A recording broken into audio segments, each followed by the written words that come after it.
classmates, you know what is this? This is brown rice. My mama told me that the brown rice is healthier than white rice.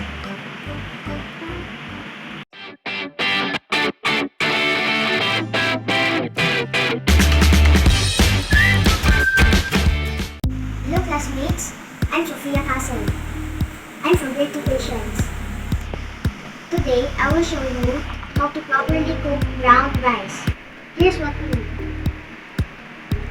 Water to wash the brown rice. Bowl, cup, and measuring cup. Okay, now let's begin. First secret, we have to wash the brown rice 4 times.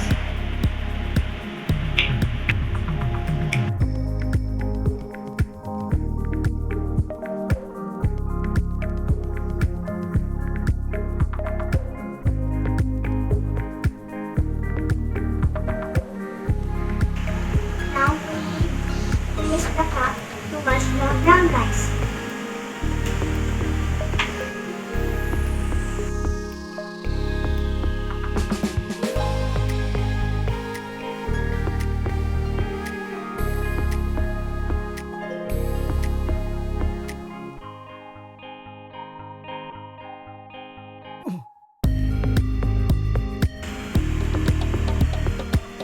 Let's drain the water.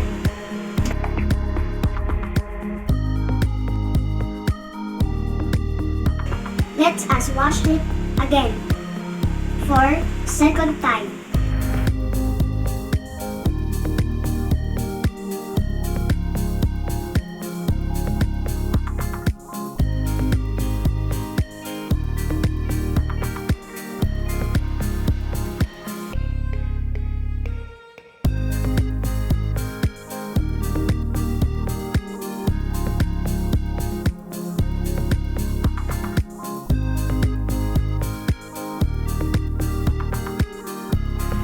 Now let's wash it again for the third time.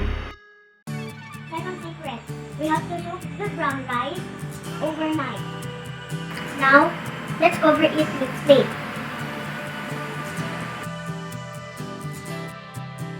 We will cook the brown rice tomorrow. See you tomorrow. And the last secret is this. You will have to put 2 cups of vinegar into the rice.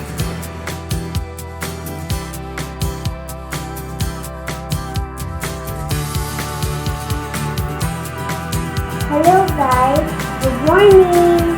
I'm going to eat the brown rice for breakfast and scrambled egg. For my dessert, iced milk and banana. Since I cannot finish this all, I'm going to share this hearty breakfast with my mama. Again, thanks for watching. Have a nice day!